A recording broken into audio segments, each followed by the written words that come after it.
Welcome, everyone, to the Better Love Movement podcast, where you will finally learn how to intentionally do dating and relationships right. My name is Anita Stoudemire, and I'm a licensed professional therapist and your personal love mentor. I've worked with thousands of singles and couples, giving them the skills needed to attract and keep the amazing love they desire.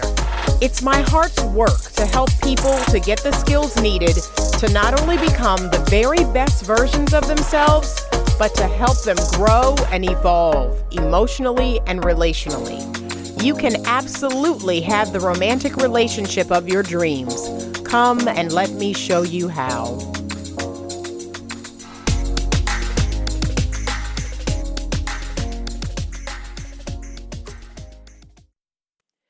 Hey everybody, it's Anita with Better Love Movement, and I am back this week with episode 56.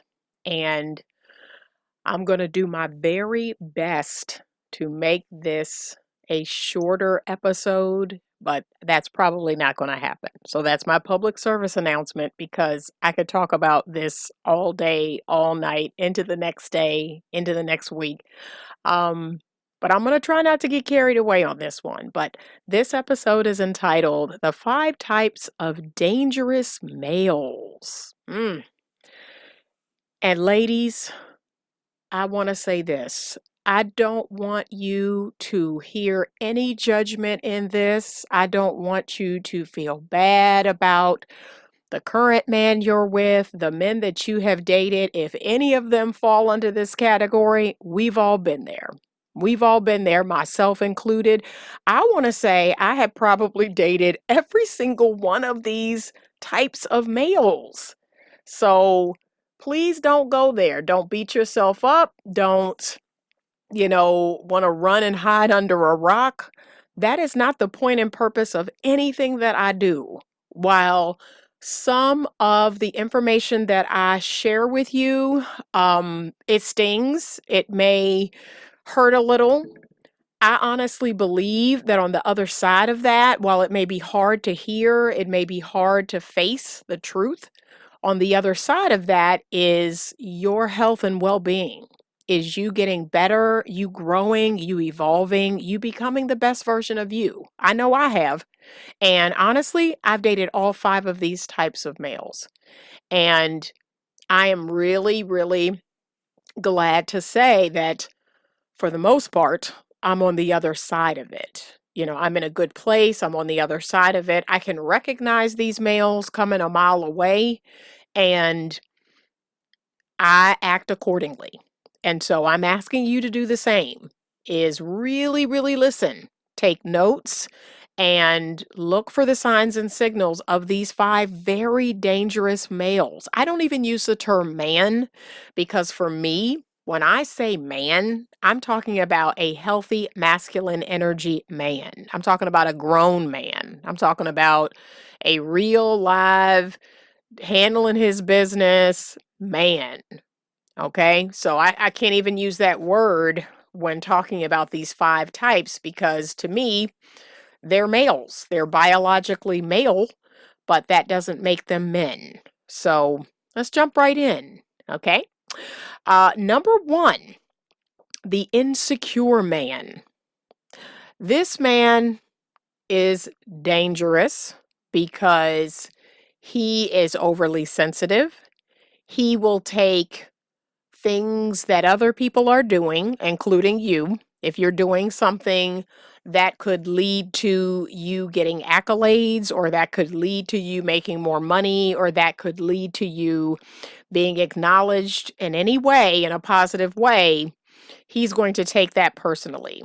He is incredibly sensitive, overly sensitive, and not in the good way. He has low confidence, low self-confidence. You can see this guy coming a mile away. He's unsure of himself. He's really touchy. And again, just overly sensitive, but not in the good way. And he will do things in his passive aggressive stance to get back at you.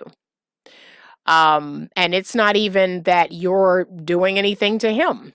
But if he feels slighted in the least way, if he feels as if you are doing better than him, if you make more money than him, if you are shining out in the community more than him, if you're getting accolades more than him, he will do things in a passive aggressive way to kind of dig at you, to kind of get you back. So that looks like you may be out in the world doing big things, making things happen in your business or in your career. And if you're getting shine, if you're getting accolades, his way of kind of bringing you down a peg could be cheating, right? He's going to cheat on you. And he's probably going to do it in the most humiliating way because he knows that's going to bring you down a notch. So be mindful of the insecure man, the man who is incredibly touchy and insecure about his own life, about what he's doing in his job or his career. Just be very, very mindful. This is just a dangerous male. If he feels threatened at all, he will hurt you. He will do things that will hurt you.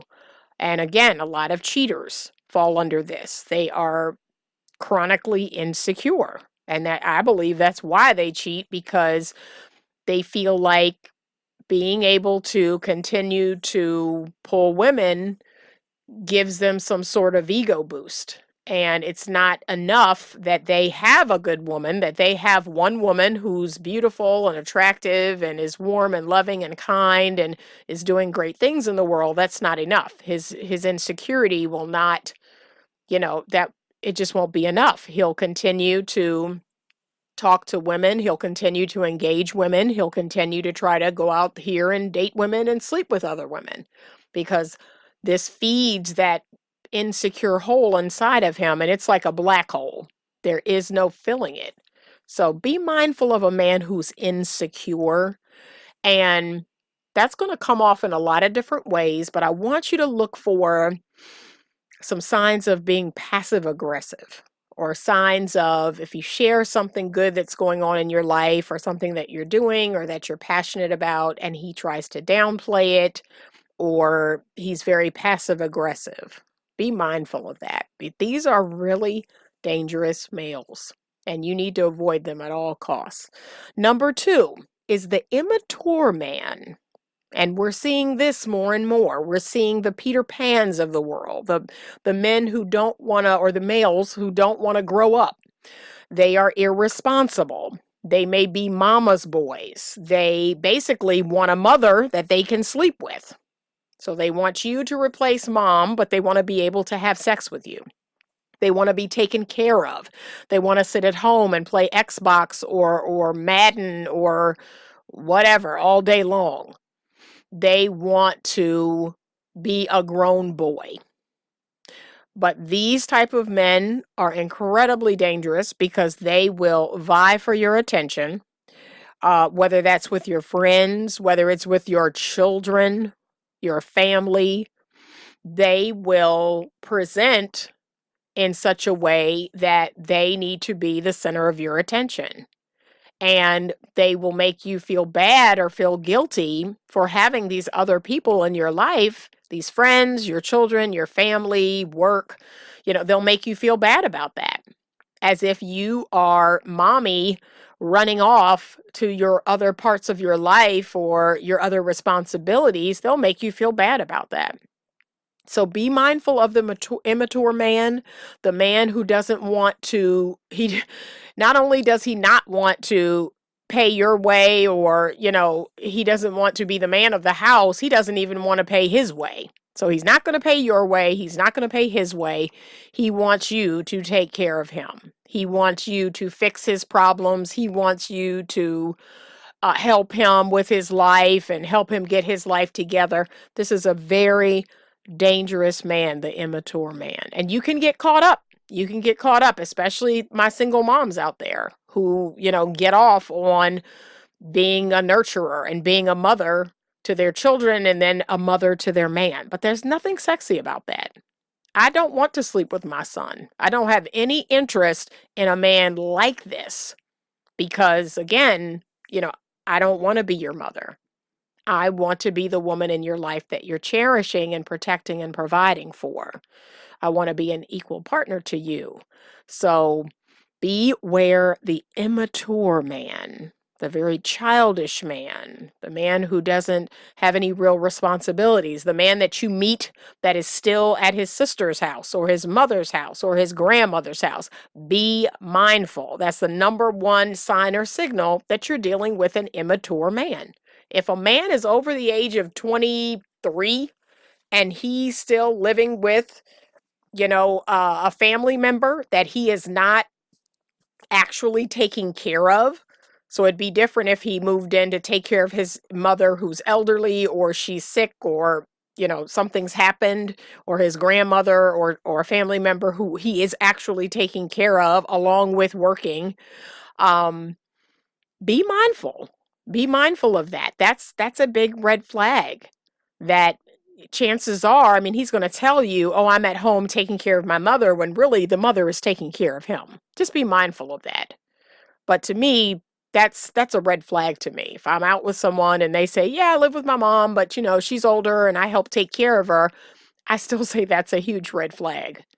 So no grown man, that's going to be his situation. So just be mindful of that immature man.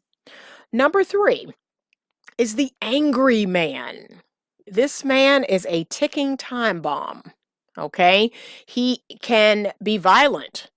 He can suffer from road rage. That's one of the red flags that you will see come out with this angry man, is if you all go out on a date and he drives and he's cursing and screaming and yelling and the veins are popping in his neck from driving. I mean, that is a huge turnoff. And yet, he is angry. He thinks in black and white, right? So there's no gray area. Everything is black and white. It is or it isn't. He's controlling. He's very controlling. And he doesn't know how to laugh at himself. He takes life too seriously. He's mean-spirited. So look for signs or signals that he's just very mean-spirited. He makes fun of people when you all go out. He makes fun of people in the restaurant or at the movie theater. And he's just mean-spirited. He has a very mean streak. Be very mindful of a man like this, an angry man, a man who's, got all these stories to tell about people who've pissed him off. That is a dangerous male, because all the stories that he's telling you about people who've made him angry or have pissed him off or get on his nerves, just ask yourself, hey, one day, could that be me? Like, could that be me that he's telling the story about? So the angry man is very, very dangerous. And let's not even get me started on the physical abuse. The physical abuse, the grabbing, the choking, the pinching, the slapping, the pulling of hair, all of that, the shoving. So there are lots of signs and signals that this man has a problem managing his anger. The hitting of things, throwing things, and it starts small. A lot of women don't realize that this type of guy, he's not going to go from Prince Charming to literally hitting you with a closed fist. You're going to see other signs and signals of this anger and this uncontrollable anger, this rage that's in him. And don't ignore it. Don't ignore it. I have had men raise their voice to me a certain way. I have had men shove things or throw things or even peel out of my driveway. Like, if you're angry and you peel out of my driveway, that's a red flag to me. That's a no-no. No, thank you. You don't need to bother coming back. You have a problem with anger. And just take that as your sign that this guy may be trouble. Okay? So don't push your luck on the angry guy. Number 4, chronically unhappy. So this is your very chronically negative, unhappy, you're bitter man, he's a complainer. He's a complainer. He's a blamer. He blames other people for everything. Or you get the story about the ex and the breakup, and it was all her fault and what she did. Be aware of this guy. The professional victim. Okay, this is what this guy is like. Something bad's always happening to him. It's always someone else doing something to him.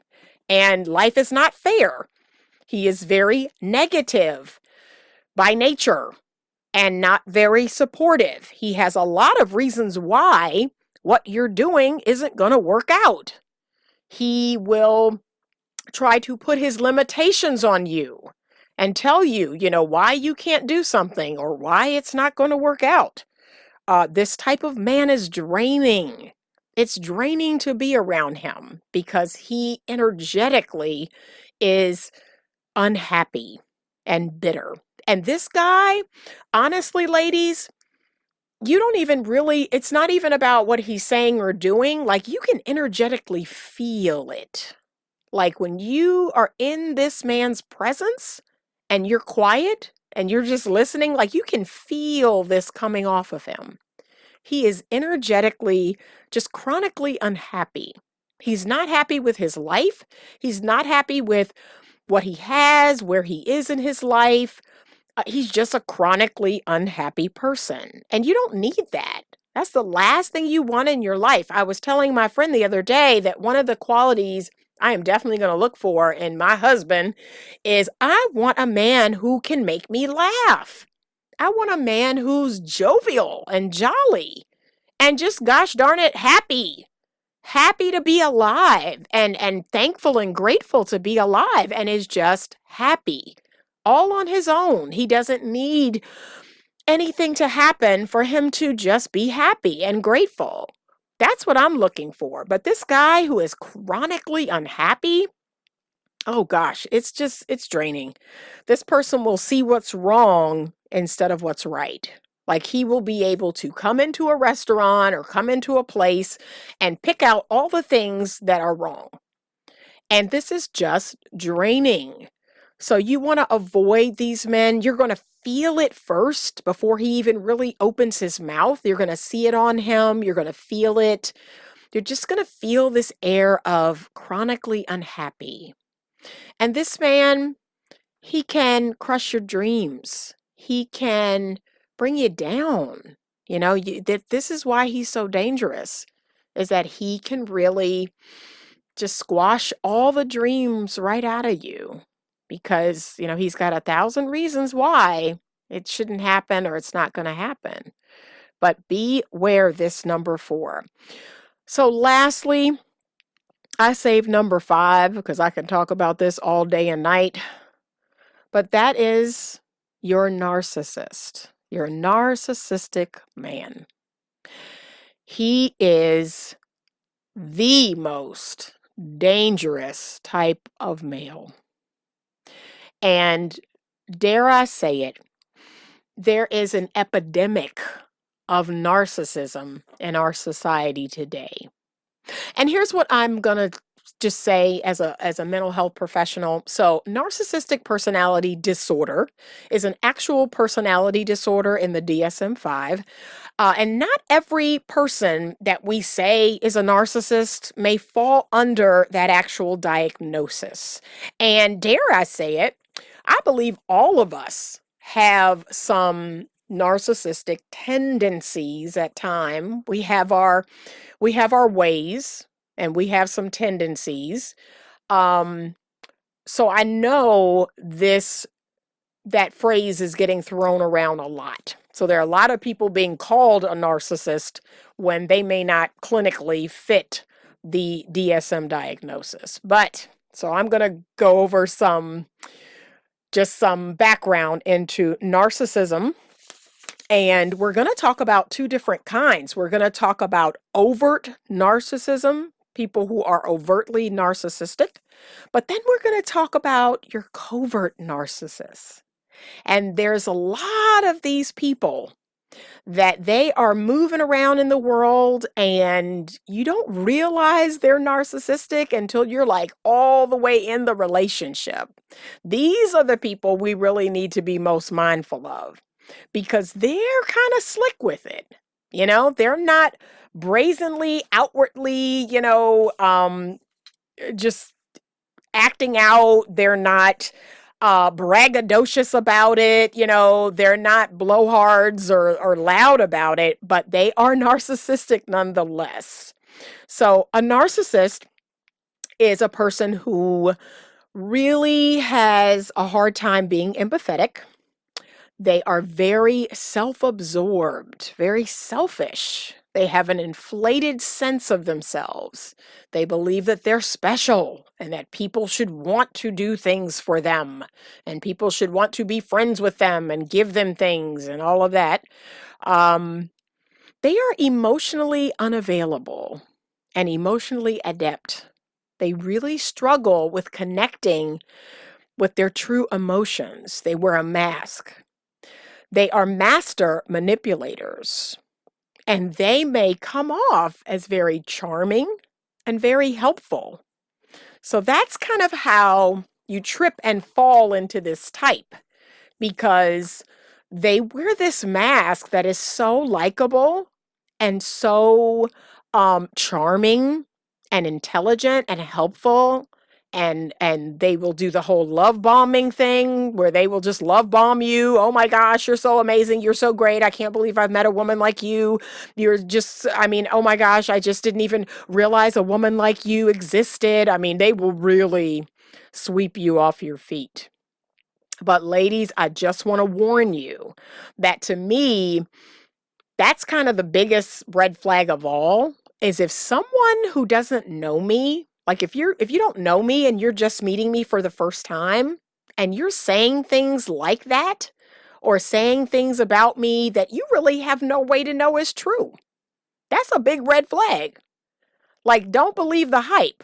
Okay? Don't get caught up in the words. Go home and say to yourself, man, he said a lot of things about me, but he don't really know me. Don't get caught up in the part of yourself that says, oh yeah, all that's true because I'm a great person, I'm a great woman. No, I need you to go out, step outside of yourself and say, okay, but he don't know me. He doesn't know if any of that stuff is true, and yet he's telling me all this? Okay. That's like a man meeting me for the first time and saying, oh, you're a really great mother. Now, I know I'm a really great mother, but he doesn't know that. He doesn't know how I treat my kids.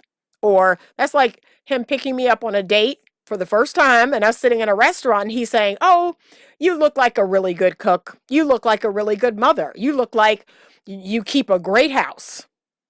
He doesn't know that. He has not stepped foot in my home. He has not met my children, and he has not eaten my cooking. So he does not know that. And so I'm going to take all of those quote unquote compliments, and I have air quotes up. I'm going to take all of that with a grain of salt. That's just called so what? You don't know me. That's not a sincere compliment. A sincere compliment could be, oh, you look nice tonight, because he's sitting in front of me and I look nice. But if a man tries to love bomb you with words, and remember, women love words, and men know this. That's why they use them against us, because they know we love hearing the things we want to hear, especially from a man. But be mindful of that. If he's complimenting you in this way and it's not really genuine because he doesn't even know you, I want you to be wary of that. Okay? So narcissists crave admiration and acknowledgement. They really need, to be acknowledged and admired and affirmed. A lot of them are preoccupied with whether it's outward beauty or power or success. That's like a big deal. They really crave these things. They want to be known as the person that people come to. They believe they are really and truly unique and that the world owes them something.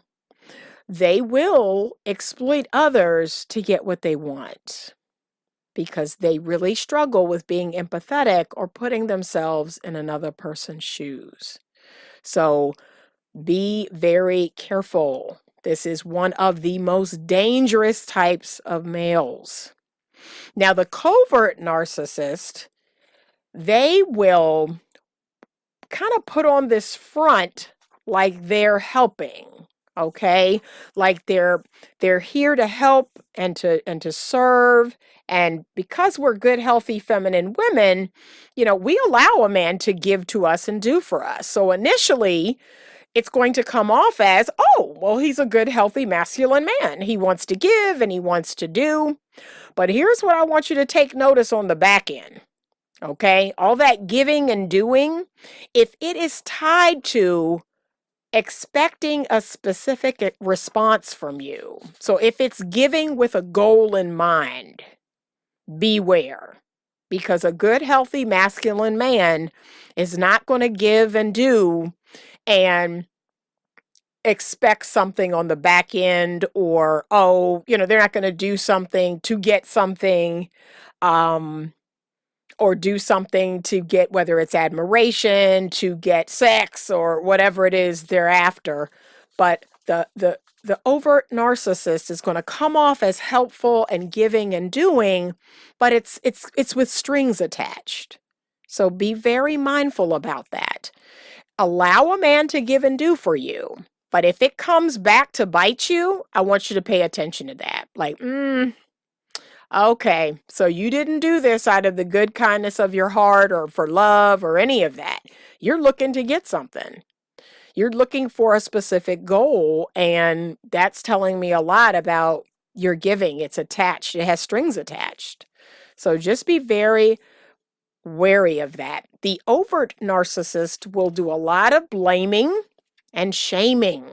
Okay, so they will pretend to be the victim. They'll come off as if you're doing something to them and they're the victim, or somebody else is doing something to them. And again, it won't be with a lot of, rah-rah. It won't be overblown, or it won't be like that, but it'll come off as this person did this to me, or they're always getting over on me. It'll kind of come off like that. The covert narcissist will create a lot of confusion. Like, they will get a lot of joy in trying to create confusion in your mind, trying to get you to second guess yourself.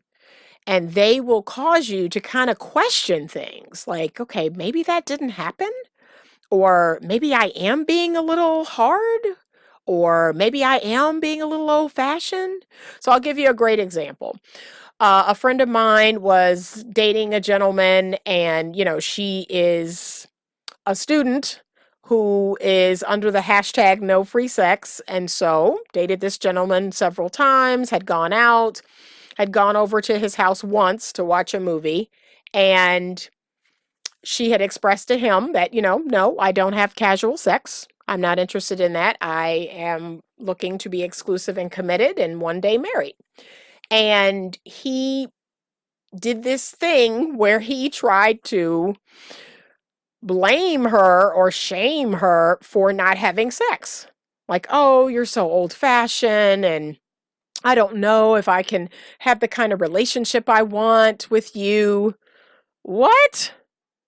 And then let me tell you what the intention is behind that, to get you to now second guess yourself. Like, okay, well, maybe I am being old fashioned. Maybe I should consider this. No, don't fall for it. That trick is the oldest trick in the book. Is someone getting you to second guess a decision that you made? And think about it. Who would benefit from you doing that? Them. So when you make a hard line decision, or when you have a boundary, or when you create, a boundary, you have a standard. That's it. Like, okay, I mean, I have standards, and I've had men come against me and say, oh, I can't believe you don't drink. Oh, I can't believe you're not having sex. Oh, I can't believe. Okay. Like, I don't know what you want from me. That you saying that, or you trying to make me feel bad or second guess myself. No, that's not going to happen. Well, I don't know who's going to want to date you. Okay. That's okay. Bye. It may not be you, and I'm good with that because you're showing me you're not a good, healthy, masculine man that I want anyway. So we're good. We're good here. But that is the intention, to kind of create this confusion in your mind to get you to second guess yourself. And I've been there and done that. The covert narcissist will display a certain degree of passive aggressiveness. He will procrastinate or put off doing something that he really doesn't want to do. So if he has agreed to do something or you've asked him to do something, his way of dealing with it will be more covert. It will be more procrastinating or passive aggressive, this disregard for what you asked for or what you needed to have done. So be mindful of that. They will also be emotionally neglectful. So, where the overt narcissist will be emotionally abusive, like you can see it, right? Clear as day. They're just coming for you. They're calling you out your name. They're telling you what you're not going to be and not going to do and not going to have without them. I mean, they're very direct about it and very verbally abusive. The covert narcissist is more emotionally neglectful. And so that looks like the not calling, the not texting, the not coming over, being very cool, just kind of keeping you at arm's length, spending time with friends and doing other things and just kind of treating you as an afterthought. So again, not coming off as directly emotionally abusive, but very emotionally neglectful, very cold, very, okay, yeah, we can get together eventually one day. Yeah, that's, again, that's one of those covert tactics that narcissists use. And just be mindful of that. Be very, very mindful of that. But narcissism has been a buzzword for some time now. Last couple of years, I've noticed more and more people talking about this and more people being accused of being a narcissist. And as I stated before, I think all of us have our narcissistic ways, but people who have acted with this in mind chronically, like for a long period of time, like this is how their relationships are. The worst thing about the narcissistic personality is that they usually do not get help because they don't see any of this as a problem. So run away. The one way, the best defense you have against a narcissistic person is distance. Emotional distance, physical distance is literally distancing yourself, going about your life and your business and putting distance between you and them. Don't take anything personally that they say or do. Put distance between you and them. Develop healthy, firm boundaries. That's it. Like you're not going to outdo them, outtalk them. You're not going to out-revenge them. You're just not. Don't even bother. Don't even bother. Just go the other way. Put distance between you and them. That is how you win. You go the other way. You enjoy your life. You get healthy and whole. That's it. That's it. There is no fighting fire with fire. And that's it. But you win. You win at the end of the day by doing that. By simply not taking it personally and just walking away, creating distance, and that's it. And if they're acting as if, hey, I'm doing this and I really want to win, I let them. Because I know in my heart, in my mind, I win. I win because I'm not dealing with you. I win because I get to be over here in peace and joy and happiness. I win. So remember that. Don't get caught up in trying to one up or this tit for tat. It's not worth it. It is not worth it. But leave the narcissists where they stand, and God love them. God help them. Wish them well. But go on with your life and be happy. So ladies, these 5 types of dangerous males, I want you to be mindful. Okay? Really, really look for the signs. These men are everywhere.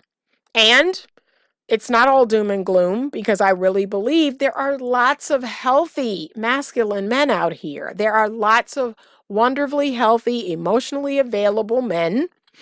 And do I believe there is one coming every 10 or 15 minutes like the bus? No. They probably are coming along one every hour, maybe one every 2 hours. But we all know the fastest way to attract a good, healthy, masculine man is we do our work. We go inside of us and we do the work, and that immediately attracts a good, healthy, masculine man. So do the work and get firm with yourself, but also create firm boundaries with men, and you won't have any problems. But just know that there are good, healthy, masculine men out there, men who want to give to you and do for you and want to take care of you, want to cherish you. That's what we're looking for. These types of males, no, we are not interested.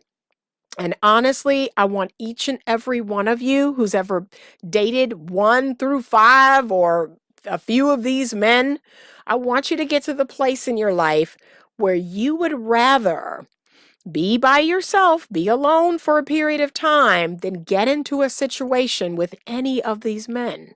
It is not worth it. And at the end of the day, you're not getting any closer to what you really want. I want so badly for so many of my beautiful feminine women. I want so badly for you to get to a place where you love yourself more than that. That just being in a relationship is not good enough. You want the top shelf 1% man. You want a good, healthy man. You want to be treated the way you want to be treated. So avoid these males at all costs. And I look forward to seeing you. Remember, stay open to love. Thank you for listening to today's podcast episode. If you are enjoying this podcast, please leave me a 5-star rating and review. Your ratings and reviews help me to continue to bring you more great content. Head on over to YouTube and check out the Better Love Movement channel. There's more video content there, and you can subscribe to be notified when a new video is posted. If you have a question that you would like to have answered on the podcast or in a YouTube video, please send it to me at info@betterlovemovement.com. You can also connect with me directly on the Magnify app to have your dating and relationship questions answered. That's MAGNIFI, and it's available on iOS and Android. You get your first 5 minutes for free. So give me a call and let's chat.